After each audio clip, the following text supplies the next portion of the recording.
Bem, hoje eu vou conversar com o Dr.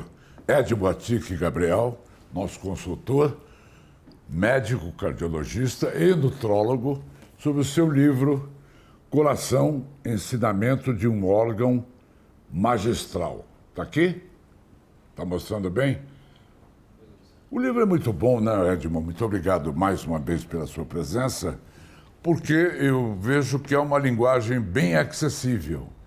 O livro não é só para o outro médico cardiologista, mas sim para o público de uma forma em geral.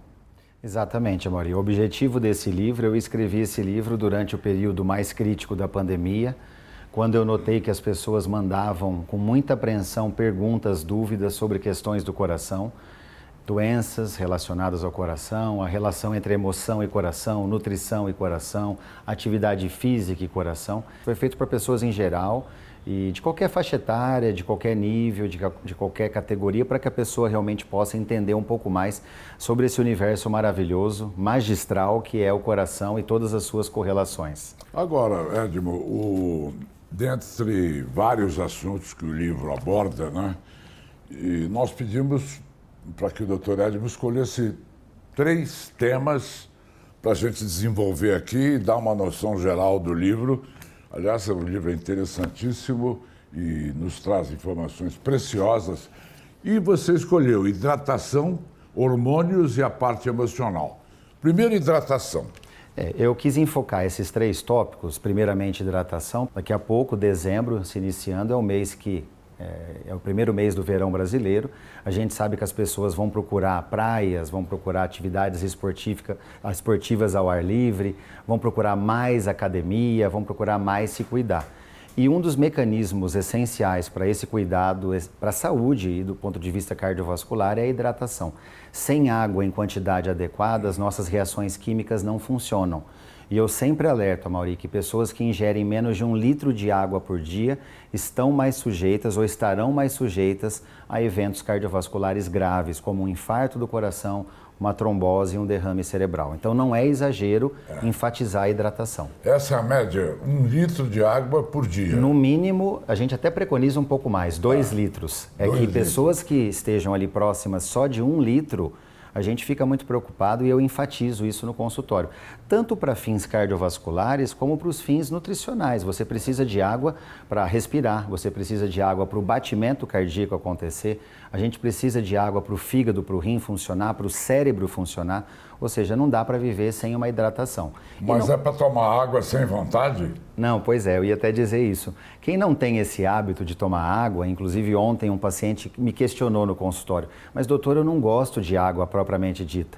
Aí eu dei 2 opções que eu acho que são mais palatáveis. Os sucos naturais, que muitas vezes contêm água, e existem frutas como melancia, melão, pêssego e abacaxi, frutas típicas do Brasil, que são riquíssimas em água. Mais de 90% da composição dessas frutas é água. Então você toma água comendo algumas frutas, e aí entra muito essa questão cardionutrológica em conjunto.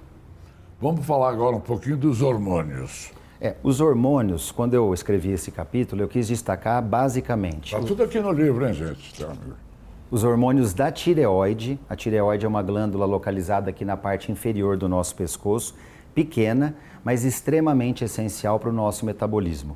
Nós sabemos que a tireoide produz hormônios que controlam o funcionamento de todos os órgãos. Para vocês terem uma ideia, o coração humano ele pode bater devagar se a tireoide não funcionar adequadamente. Ou seja, o hipotireoidismo, que é a função baixa da tireoide, pode ocasionar uma redução abrupta dos batimentos cardíacos. Isso na minha rotina eu tenho que lidar sistematicamente, principalmente em pessoas de maior idade. Os hormônios vão diminuindo com a idade. Mulheres na menopausa é outro grupo populacional no qual a gente sabe que os hormônios são essenciais para a proteção do coração. Na menopausa, as mulheres têm estrógeno e progesterona um pouco mais baixos, então elas precisam de um acompanhamento protocolar, um protocolo cardionutrológico para tanto orientar a alimentação como o risco cardiovascular. E existem outras substâncias hormonais, como por exemplo a vitamina D. A vitamina D já não é mais só vitamina, ela é um hormônio natural, ela é anticancerígena. Para nós termos ideia, pessoas com vitamina D baixa correm o risco de ter 30% mais câncer de mama nas mulheres e 30% a mais de câncer de próstata nos homens. Portanto, precisa de vitamina D, precisa ter contato com o sol, precisa muitas vezes suplementar. Agora, no capítulo sobre prevenção, você fala sobre o cuidado com o coração desde jovem.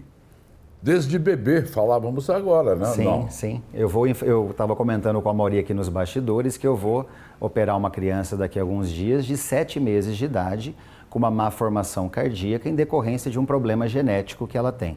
Isso é muito comum. Hoje os diagnósticos, devido à tecnologia ter avançado muito, esses diagnósticos de cardiopatias em crianças são muito mais fáceis de serem feitos. Portanto, esse conceito da prevenção não pode começar na idade adulta. Para você ter uma ideia, Maurício, saiu uma pesquisa nos Estados Unidos semana passada, mostrando que você tem que fazer uma triagem de crianças com risco cardiovascular, inclusive crianças com ansiedade excessiva que possam ter repercussões cardiovasculares a partir de 8 anos de idade. Ou seja, a gente começa na fase bem precoce, na idade escolar, e vai acompanhando essa criança. Nos temas, nós não falamos da parte emocional.